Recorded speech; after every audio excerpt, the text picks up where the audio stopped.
Today's program, like Doug said, is going to be focused on Chattanooga's Latino population and education. And this meeting is held at Howard for a variety of reasons, not just because Principal Chris Earl is part of the CMAC, but also Howard is the first historically black high school in Chattanooga that has seen a very recent and significant growth in their Latino population and their Latino students. And I'm really excited about today because we will hear about opportunities and challenges that our Latino students face, and we're going to hear from a variety of speakers who have been given a very unfair task to encapsulate hours worth of information into 3 minutes of lightning rounds. So they're going to give you a lot of information today, and we know that it's almost unfair for us to ask you all to kind of soak in all of this information, but it's very important, and we didn't want to miss the opportunity to share and to learn from each other today. So I'm going to introduce Dr. Engel, the Chancellor, who to me has been such a visionary around so many issues, and he's making so many great changes at the university, and he knows that he cannot do it alone, which is why it is so important for the Roundtable and the CMAC to come together so we can put our heads together and our hearts together to make a bigger impact for the students, not just of Hamilton County Schools, but UTC and Chattanooga. Please, let's welcome Dr. Engel to the microphone.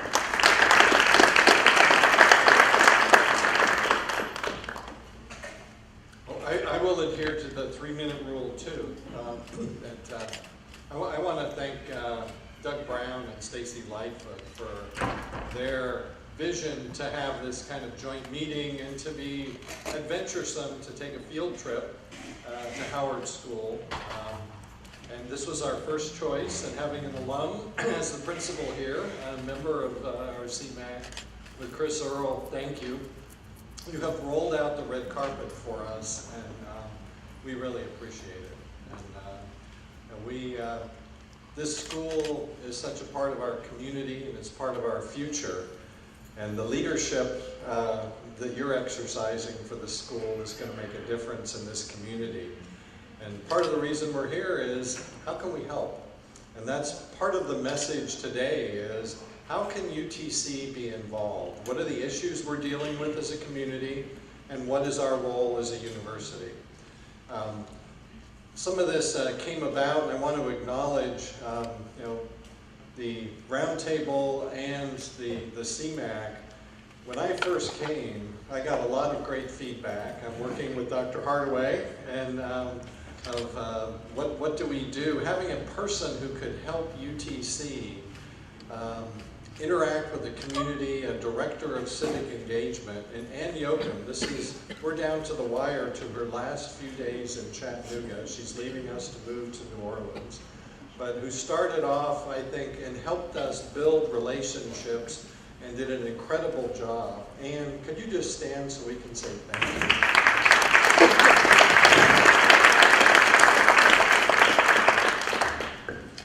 Ann has connected UTC on so many different levels with this community, and has an incredible legacy, a lot of things for us to live up to.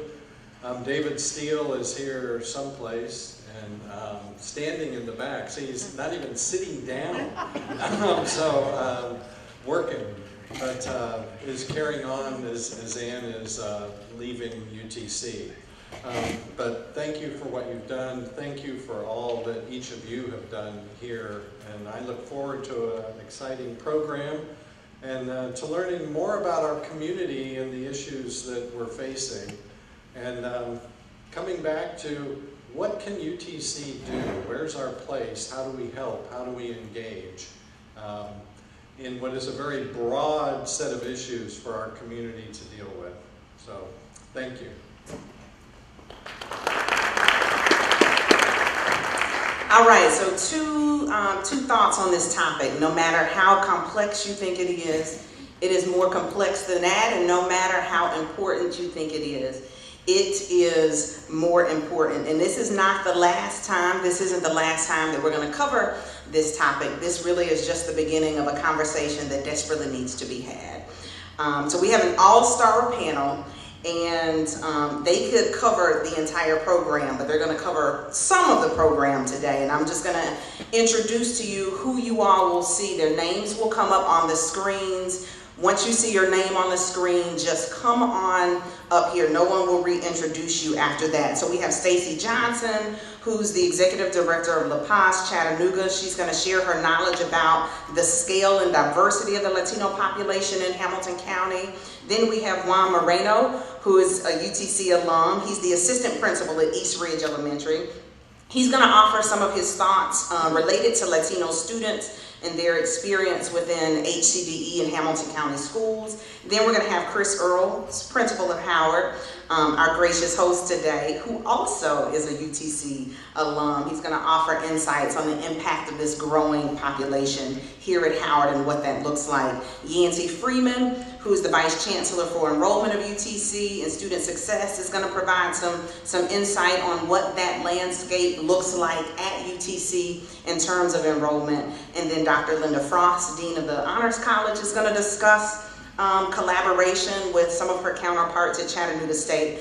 And then last but not least, Alondra Gomez, who represents the student voice. She's one of my former students at the Center for Creative Arts, but is a graduate of a Hamilton County school, so is going to deliver a very powerful message and really challenge us today. So in order to provide our council members with just some really good insight and maximum exposure to this issue, we've asked each presenter to limit their comments and their presentation to 3 minutes. And I know that's a little unfair, but they are up for the challenge.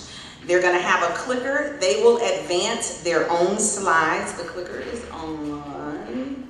There we go. Bam. The clicker is on.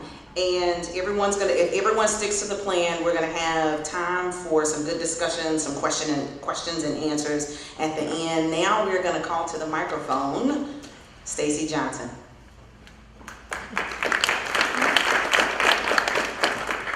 Okay, thank you so much for having me. I'm very happy to be here with all of you today, with such impressive people speaking. I'm a little shorter than the other Stacys. Thank you for including me. So I was tasked to set the stage for you today about the Latino community, give you a snapshot of the Latino Hispanic community here in Chattanooga in 3 minutes. So I'm going to talk really fast so Ms. Alondra can have more time to speak. I need to do this, Donna. Here we go. According to the 2010 census and the 2014 American Community Survey, there are 15,000 Latinos living in Hamilton County with almost 4,000 households. By the year 2020, these sources estimate the Latino population making up to 15% of our total population. At La Paz, we feel like we are close, if not there already. It is important to talk about diversity when we talk about the Latino community. We have over 21 countries of origin living here in Chattanooga, and with that comes differing acculturation and language. For example, a person coming from a rural village in Guatemala may speak a Mayan language that may be written or may not be. They may have a 4th or 5th grade education at max, and they may have lived in poverty their entire life. Someone coming here from a big city in Colombia may speak 2 or 3 languages, have a college degree, and have lived a middle to upper class lifestyle. So there is much diversity within this community. From the census numbers, 52% of Latino adults are natural-born citizens. 68% of foreign-born Latino residents consider themselves to speak less than very well English. La Paz conducted a needs assessment survey at the end of 2015 with over 450 Latino adult participants. Of those 450, 85% said they spoke Spanish in the home, and 16% spoke a Mayan language. But out of those 450 people, 83% indicated that it was very important to learn English. The American Community Survey reports 37% of Latino households have an income of less than $25,000. And 46% have less than a high school diploma. The growth within the Latino population has been tremendous over the last 10 to 15 years. At La Paz, we have served over 35,000 people since 2004. The growth is evident when we look at the school enrollment in the Hamilton County school system, and the graph is here. In 2003, there were 929 Hispanics in the school system. Compare that today with over 6,000 students. That's a 400% increase. And it's 14% of the school enrollment numbers now. That does not include those not in the public school system due to age and/or choice. And I want to share one more statistic with you from our La Paz survey. 71% of Latino adults reported that they always feel welcome here in Chattanooga. This is a good number and one that we're really proud of. But I want to see that number hit 100%. And it's discussions like these today that will help us get there. Thank you.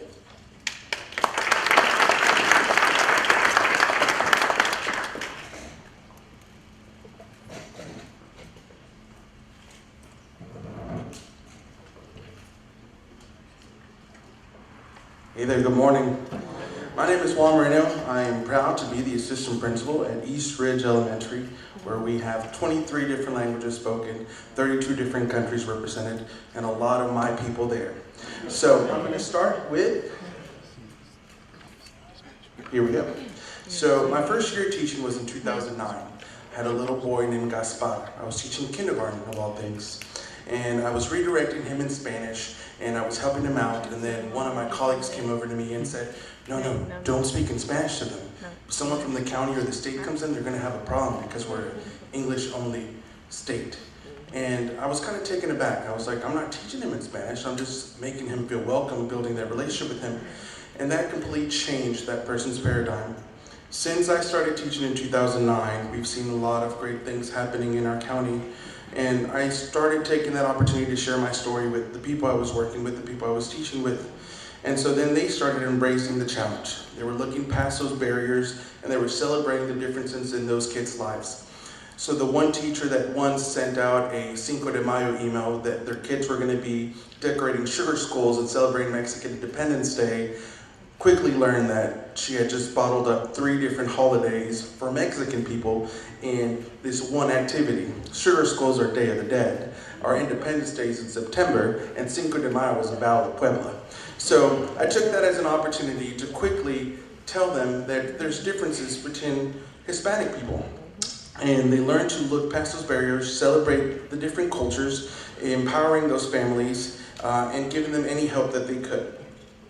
So currently, we have a full-time interpreter at East Ridge Elementary.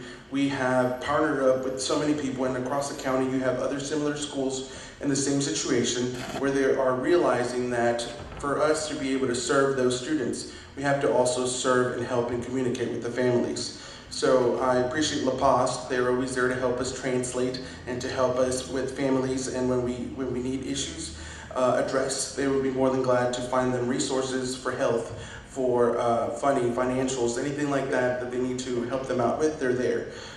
We have Volkswagen who comes in and is doing a activity-ready soccer camp for our kids that has opening a lot of opportunities for a lot of our Hispanic families and our non-Hispanic families. We are pretty much emphasizing that education is important. There is strength in educating people. There is strength in giving them a future that will prepare them for an ever-changing culture. So, when we, at Hamilton County, I've seen so many things completely change. We embrace the language. We find ways to help our students not assimilate, but feel part of the Hamilton County population. We are embracing those families, Anytime I walk into my building, I have 6 or 7 Hispanic families ready for me to interpret something, or they come in to help, just pretty much ask us what we can do to help them. And a lot of the times those issues go beyond the classroom, so we have to find ways to make sure that we are being equitable and that we are celebrating the diversity and that we are including them in those decisions. And a lot of the times I've seen teachers embrace that. I heard one kid one day, a little girl said, "I hope I break my arm one day so that I can paint on my cast like Frida Kahlo did when she was in the hospital." That to me was a learning experience, that someone just taught them about people that look different, that will be leaders one day, that can and amount to different things. And I think in Hamilton County, we're headed towards the right direction, and we are focusing on hiring great teachers that celebrate that growth and that diversity that is upon us and that is growing within our city. Thank you.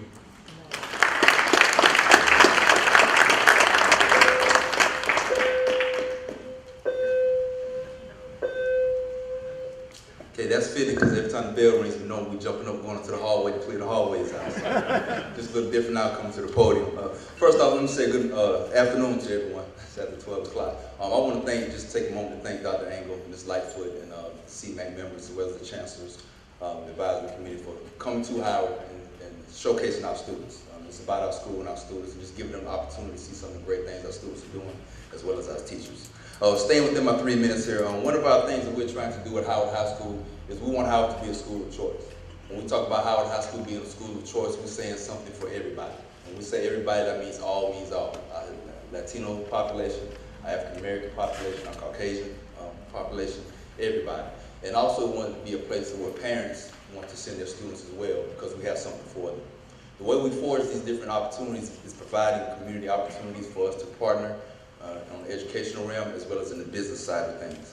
I think we kind of have a little bit of issue with the PowerPoint, but one thing I do want to acknowledge, we did have a bar graph for you all to see. In 1865, when Howard first started, underneath General Oliver Howard started Freedmen's Bureau, there was 0% population with regards to our Latino population here attending Howard High School. As of in 2015-16, 32% of our student population was of Latino heritage. 2016-17, we moved up to 38%.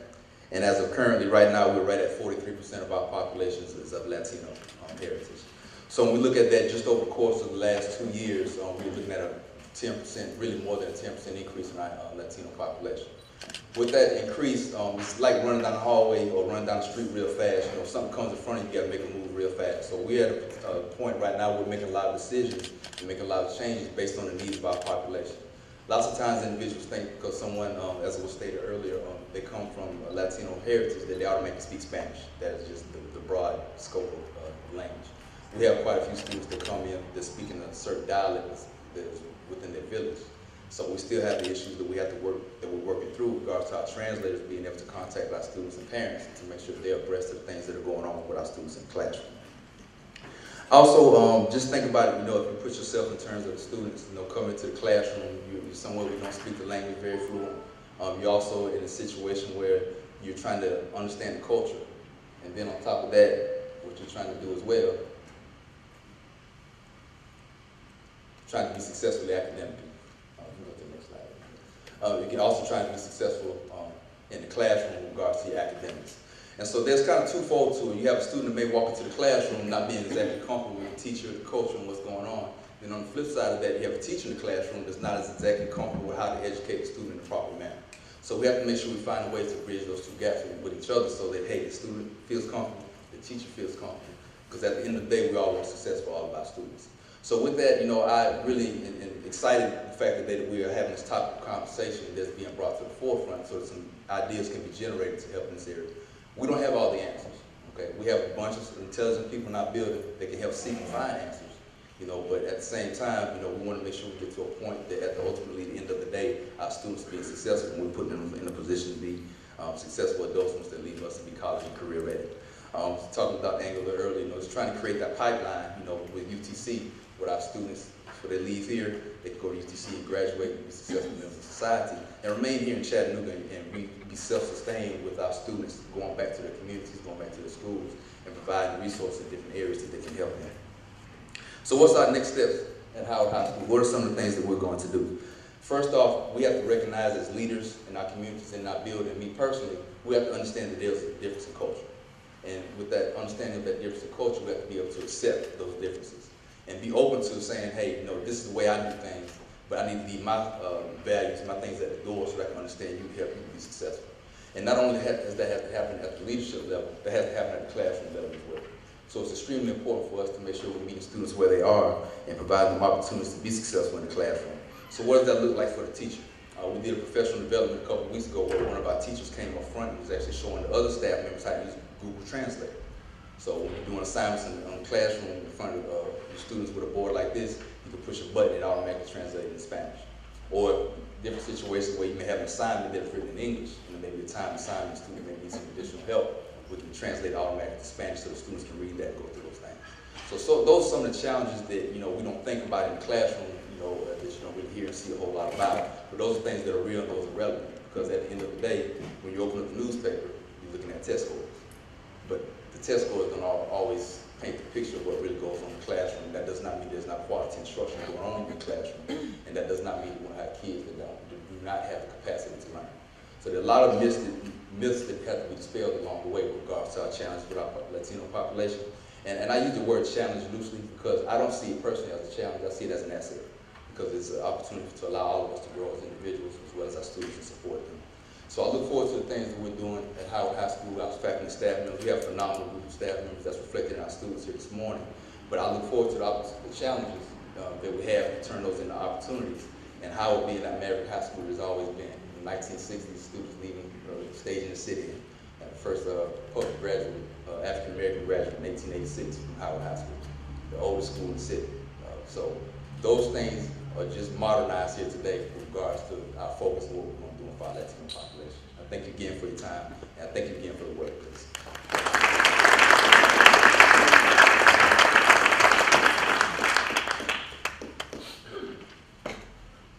Good afternoon. It is a pleasure to be here. I think Stacy told me I could have 4 minutes since the other screen was not working. So I want to just spend a couple of minutes talking about what is happening at UTC in terms of the overall context for enrollment numbers for us, and it will include information about retention and also graduation as a perspective for you. Now, I will say this is a very small snapshot of what is happening and what is there. But want to make sure that I include the information.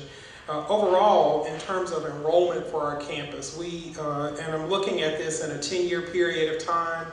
Fall 2008, we had 2% of our total student population were Latino students. In fall 2018, that number went to 4.2%.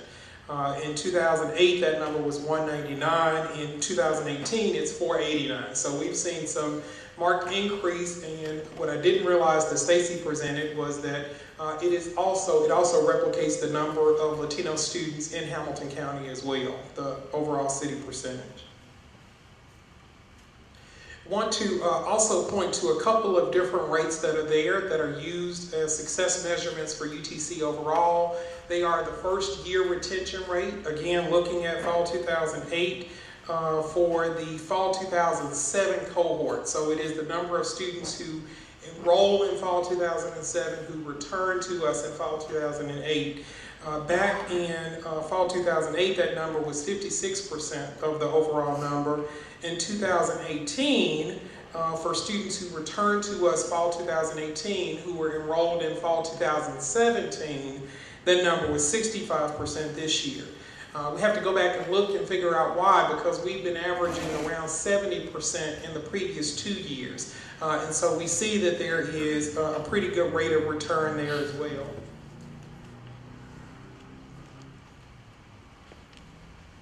And then finally, about the graduation rate.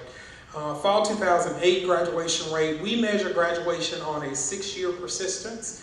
It's how it's done across the country. In fall 2008, for those students who were enrolled in fall 2002, there is a 42% graduation rate. Our overall rate currently is 44%. In fall 2018, it was 52%. So we've seen a 10% jump in Latino students who were enrolled on the campus who finished within that 6-year period of time as well. I appreciate what Mr. Earl has shared with you about challenges, and for me, most of you know that I've had a chance to be around. I've been at UTC for a really long time, and I've never met a student that I don't absolutely love, and so the challenge, I've never met a student that has been the challenge. Our challenge has always been, how do we work through our process to make sure that students can navigate it very quickly, very efficiently, very effectively, so that they can be successful.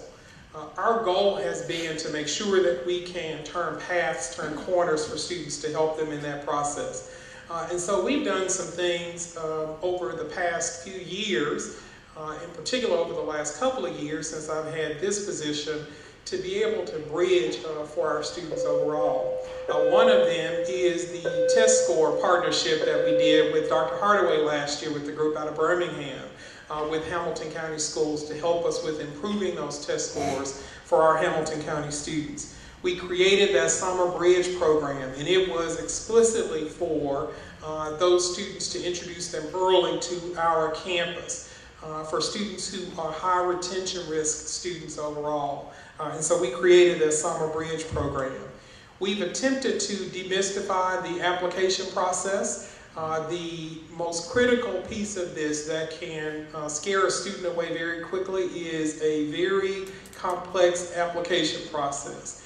And so we've worked very hard to make sure that anyone can walk through the process. In particular, those students who might be first-generation college students, that they're able to easily walk through the process. And so we've tried to demystify that process. We are very busy at work translating our brochures and our information into Spanish. We find that many times the students will be fluent in English, but the parents will not be. And in order for a student to be successful, it's a partnership for the student and the parent and the institution. And so we are doing those brochures very quickly to translate them. And then we also do application fee waivers for those students who are on free and reduced lunch programs. We cannot have the application fee as a reason why a student would not pick UTC or did not decide to apply to us and enroll on our campus. And so we continue to do those programs to develop mechanisms so that those talented students who can make it academically have a pathway to our institution and can be successful on our campus. That's good.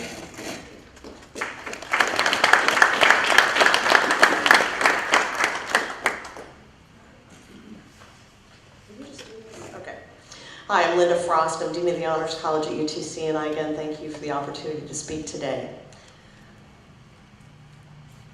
Is it going to work for you? It will? Really? Do I just press? Which one do I press? It's just, okay, well the first picture I'm going to show you is this. This is the Gary Center Reading Room, sometimes called the Flag Room. I'm sure that many of you are aware of this. It has long been the home for the Brock Scholars Program, decades actually, and it will again be the home for the Honors College when we get back into it after it's renovated. I look at Richard Brown for that. But as an Honors College, we are much, much more than a room. First and foremost, every honors program, every honors college is a community. We work very, very hard to create a nurturing, supportive, looking at Terry Olson, who was part of that community, nurturing, supportive, ambitious, and compelling community that we believe will help our students become the change agents and leaders that we want them to be. And we do that whether we're teaching classes with them, they're going to academic conferences with us, they are at a freshman retreat, or they're on a service learning trip in Cambodia. We are always thinking about that community. One of the jokes that we have in the Honors College is that if we could only have one learning outcome, it would be this, that when our students left us, they would know how to ask really good questions. That's the most important thing. And we had to ask ourselves those questions as well when the Tennessee Promise created a pathway and an opportunity for honor students from local community colleges to come to the UTC's Honors College.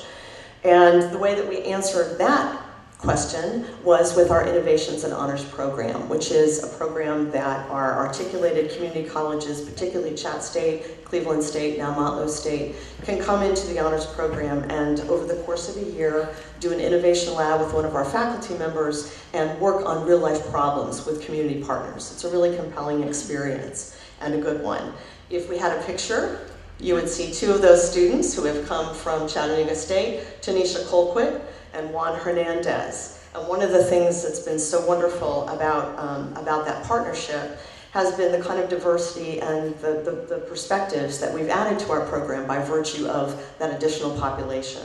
Tanisha is a Cherokee African-American of Cherokee and African-American descent, and Juan is Mexican. I think his partner is Guatemalan, and they have a child. They have a 3-year-old. So very different population for us to incorporate in our honors college. All of these students, though, are looking for one thing: an excellent education that gives them the kind of access that they can't get at more expensive institutions. That's the most important thing we offer: excellence and access. The last slide that you really do need to find, because it's fabulous, is of the next speaker you're going to have, and I'm going to introduce her. Her name is Alondra Gomez. Next one, you know which one it is. Alondra Gomez, who is a freshman in the Rock Scholars Program. That's it. She's standing next to her husband, Jared Steinman, who's a sophomore in Rock Scholars. Alondra came to our freshman retreat and participated in our Chautauqua event, which is an event where our students teach us something, how to groom a horse, something like that, or perform in some way so that we could get to know who they are a little bit better. And we do this at a camp off campus.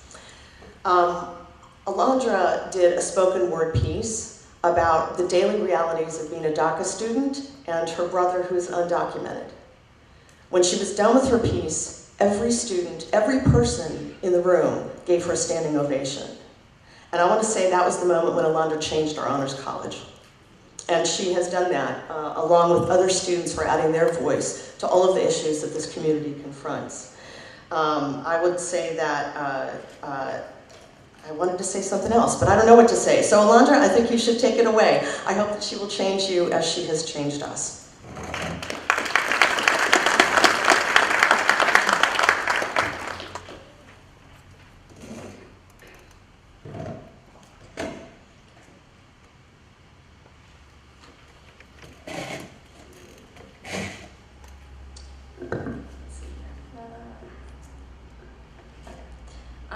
I was going to read some PowerPoint slides, but I am going to get personal first. In May of 2015, I walked across the stage with my graduating high school class. Most of us had been together since 6th grade. We had learned together, grown together, triumphed together, and we were being sent off to college together, except for me. My hope was to join UTC's Honors College, but everywhere I went, I was told it would never happen.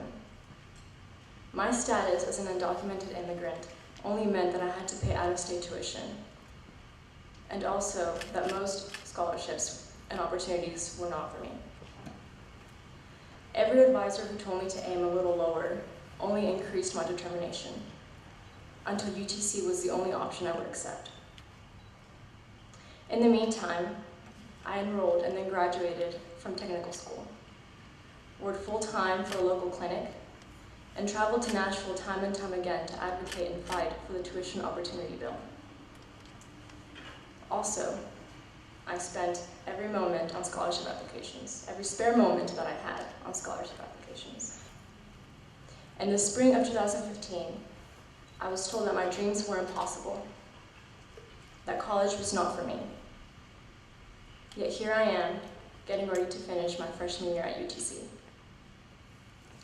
Make no mistake, I am eternally grateful for the opportunity and for the support I have received from UTC in my journey. Without the advocacy of several people in this room, I surely would not be standing before you. However, I am only one woman. As I walk around campus each day, I see more Hispanic men and women, some who are certainly no older than I am, and no less capable than I am, in the bathrooms cleaning toilets, rather than in the lecture halls taking notes. I have gotten to where I am by being loud, and being persistent, and by catching the attention of those who have the power to make change and help me. But none of the benefits I reap do anything to help the thousands in Tennessee who are afraid to make as much noise as I do.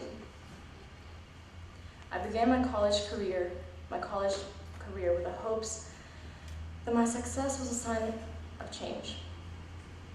In this respect, I need UTC to do more. Every conversation I have ends with, the UT system says, and our hands are tied.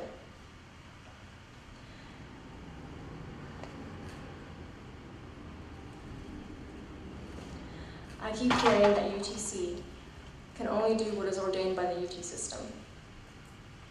The UT system claims to only be doing what is in the best interest of the student. But let's not forget that UTC's Hispanic population is only 4%. Everyone here is in favor of representing our student body, but few are doing enough to ensure that my community is a part of that student body. Why does the UT system not acknowledge that an entire category of potential students is being systematically barred from higher education? Why is it acceptable to talk about diversity every year without more Hispanic students at the table? If I can go to Washington, D.C. and stand in the streets and scream that I am undocumented and I am unafraid, if I can look at our nation's leaders in the eye and risk deportation all for the safety of my family and friends, if I can exist in a world where people tell me no, and I continue to fight, then surely the leaders in this room can help me stand up to the UT system in the name of equal educational opportunity. I am tired of the UT system.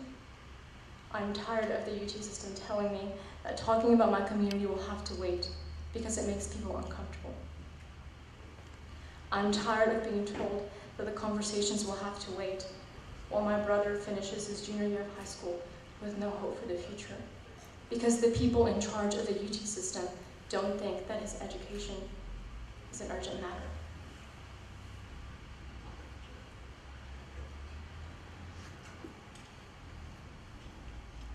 I'm here today because I want a commitment. I want someone to tell me this month that things are going to change, and that the UT system is going to see that UTC cares about educating our immigrant youth.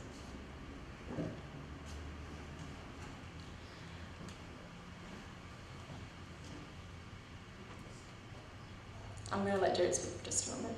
So I took that as an opportunity to quickly tell them that there's differences between Hispanic people. And we learned to look past the activist, and perhaps most importantly, #1 supporter and fan of Alondra here. I'm going to give her lungs a break for a minute and talk about some of the things that UTC and other local schools and institutions can specifically do to support our undocumented community. First thing is called UndocuPeers. We've done a lot of work this year with an organization called United We Dream. It's the largest immigrant-led youth organization in the country with over 400,000 members. We've been in DC making noise with them. We've been in Chattanooga making noise with them. And one of our close friends in the administration there her name is Dea Aldana, and she is their new education justice director. And she's running UndocuPeers, which is a professional development and training program geared towards getting institutions and the employees of institutions properly prepared to deal with the incoming undocumented students and DACA recipients. So for UTC, Chat State, all of the higher education people here, this is an extremely amazing opportunity to be engaged in training led by immigrant youth who have lived this every day of their life and really know what they're talking about and how you can best support them. There is a cost associated with it for secondary education.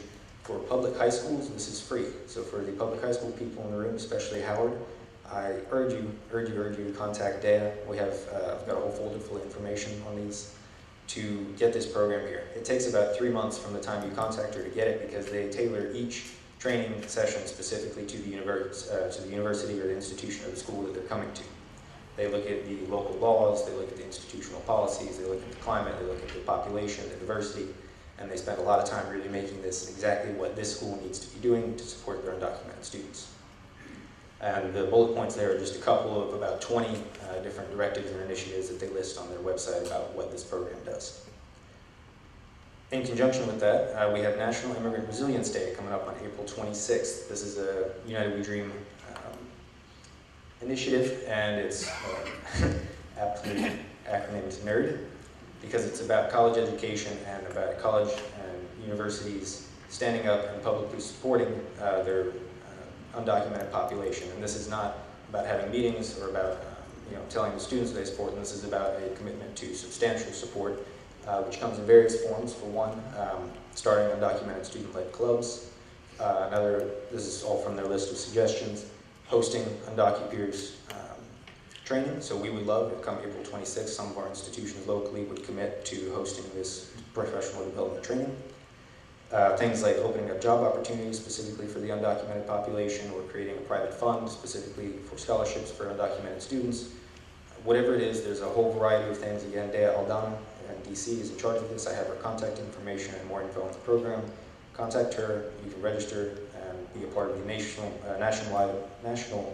movement to publicly support and provide substantive help to the undocumented students that are really in need. The last thing I want to talk about briefly is tuition opportunity, something that Alondra mentioned a moment ago in her speech. The Tuition Opportunity Bill has been sponsored each year by Senator Todd Gardenhire. What it does is it gives undocumented DACA recipients, students, access to in-state tuition in Tennessee public universities. This is a huge problem because we have students that go through the public school system, as Howard High School knows. We know they're here, undocumented DACA recipients spend their whole lives coming through Tennessee public schools. Doesn't matter that they've been here 15 years, that they graduated from a Tennessee high school, how many 2,000 plus volunteer hours they might have, the fact that they got a technical degree and spent 2 years providing health care to Tennesseans. None of that matters.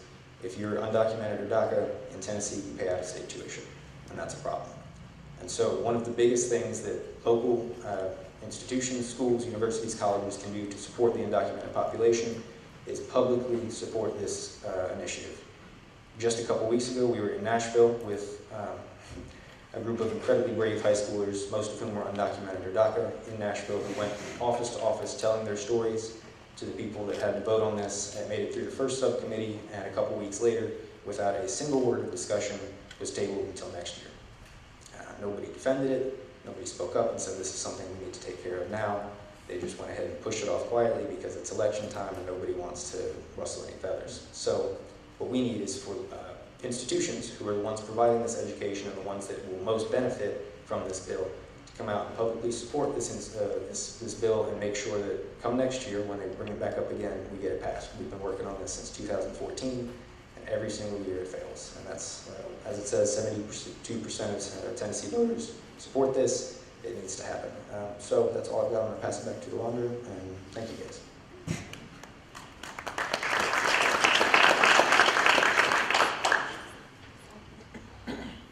I could have taken the easy route and gone to school in any one of the 20 states that already offers in-state tuition.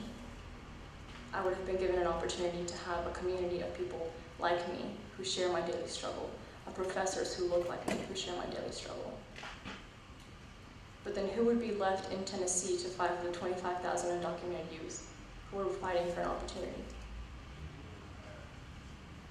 Universities and colleges across the nation are stepping up.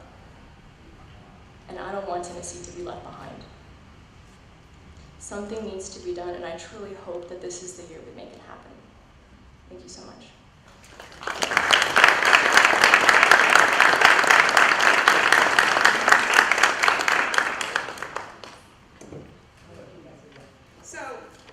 Hi, I'm Stephanie Hinton. The superintendent couldn't be here, so he asked me to stand in now.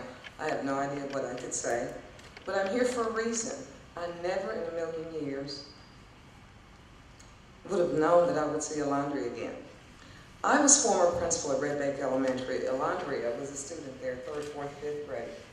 The best student. I mean, words cannot. I mean, very attentive, very polite, the best student ever.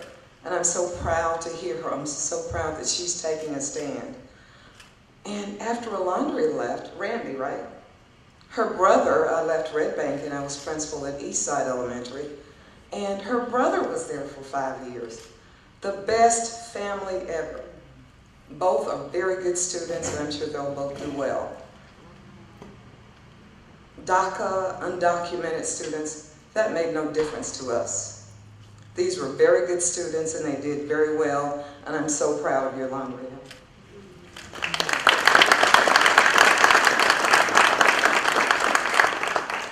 I just want to say this. This isn't about politics. This is about people. This isn't about politics. This is about people. It's about students like Alondra. We are going to open up the floor for questions and answers. If there is a question that you have that any of the presenters can answer, we'll ask the presenters to stay seated and then just stand up and talk loudly and answer any questions that our audience has. Nobody has a question. Like nobody. Any thoughts? Any aha moments? Yes, Mr. Mason. If you could speak a little louder.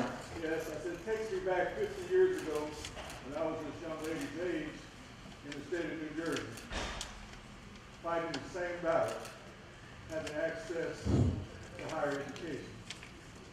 I had to leave the state of New Jersey, travel to Tennessee, because they would not allow me in state university, because they didn't allow blacks.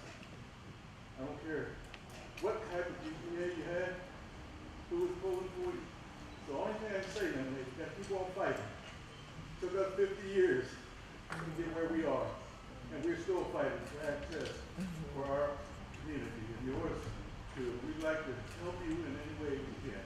You really touched me because it took me back by you, and it really makes me feel good to see people like you.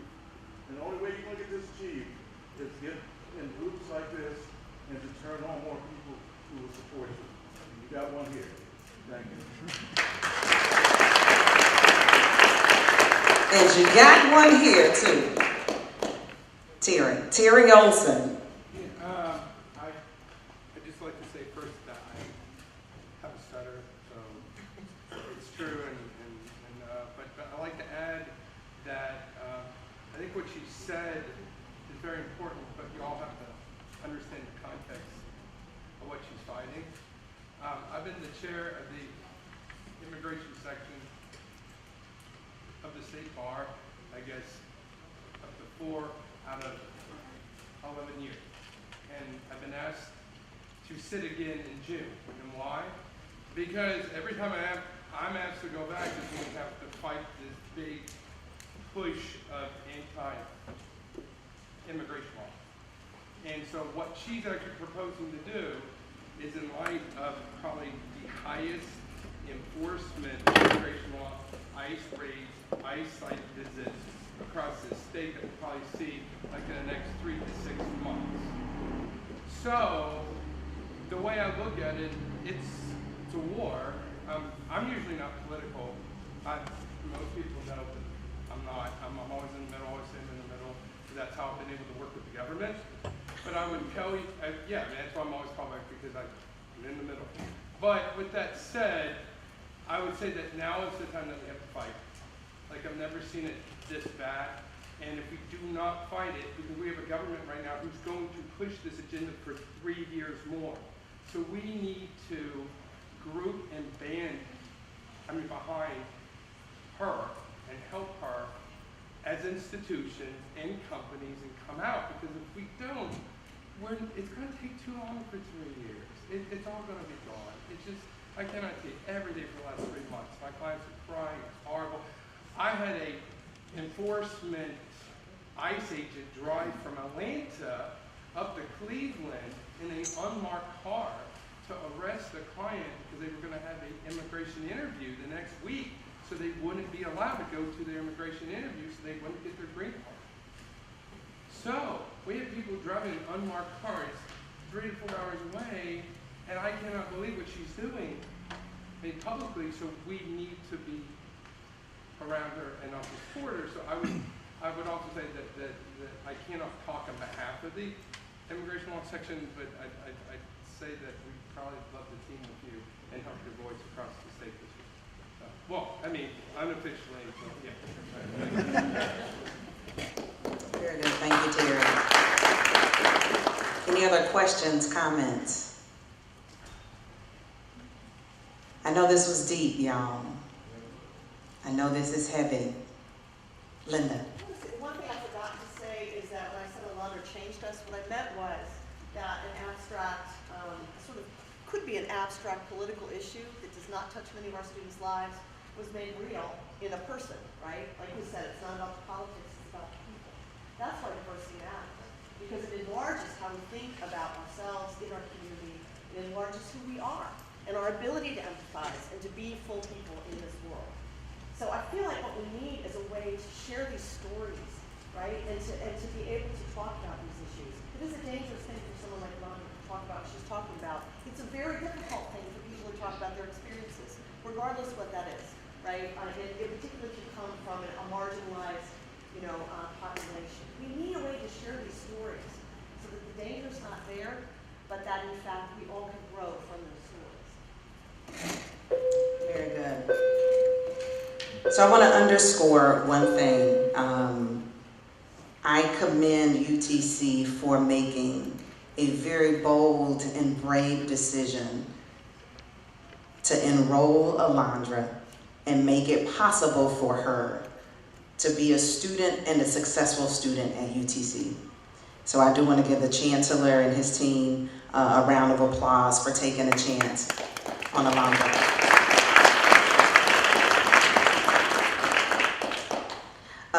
A couple of stories. I remember last summer, I got an email from a college advisor who works with a ton of undocumented students, bright students from Howard. And she emailed me and said, I've got some students who want to go to college so badly. Is there any way you can pass this letter or disseminate this letter on to people that you know to try to build a fund, a scholarship fund, to make it possible for our students from this school to attend? Jennifer Tedder has been working tirelessly here. Raise your hand, Jennifer, who's the college advisor here, who actually, started out as an elementary school counselor and now is doing a phenomenal job working with Howard, trying to get their students into college and through college. So I commend Mr. Earl and Ms. Tedder for the work that they are doing to help students access higher education. We didn't hear a lot about the programs that Chattanooga State is doing, but I know Chattanooga State is partnering with Howard in a bridge program, and they have a teacher here who's working with a population of Spanish-speaking students. The professor from Chattanooga State speaks Spanish, teaches the class in Spanish, and those students will graduate from Howard with a technical certificate, so they'll be able to work and get jobs. There are a lot of bright spots in this city, and there are a lot of great things that are happening in this city. Another story that I will tell is of another Howard teacher. I walked around PEF. PEF has a program called Fund for Teachers. It's a scholarship and grant opportunity for teachers across Hamilton County schools to seize opportunities across the world. China, Thailand, Africa. This one teacher at Howard wrote a grant and asked this grant to support her going to Guatemala. It was the ELL teacher here, going to Guatemala to visit her students' families. She visited every student's family. She got on buses, trains, and taxis, going to villages, and she lived with her students' families just to get an idea of the culture and to connect to their family members who these students have not seen in years. But they are here at Howard, and that's what it takes. The whole point that I'm trying to make is that is what it takes. We may not be able to change the world, but we are able to change a student's life. We may not be able to change the world, but changing Alondra's life will change the world. And I hope, as heavy as this topic was, and I thought it was going to be a little lighter, but that's okay. It's okay. But as heavy as this topic is, I hope that we all are sitting in our seats, understanding, or we're uncomfortable, but we're thinking about what is it that I can do to help change a student's life. If you don't think this is going to affect you, that may be a little challenging. UTC has a growing population of Latino students. This district has seen an influx of Latino students, thanks to Stacy, thanks Juan for sharing those numbers. But it affects us. If you are sitting in this room, if you're part of CMAC, if you're part of the Chancellor's Roundtable, it affects us.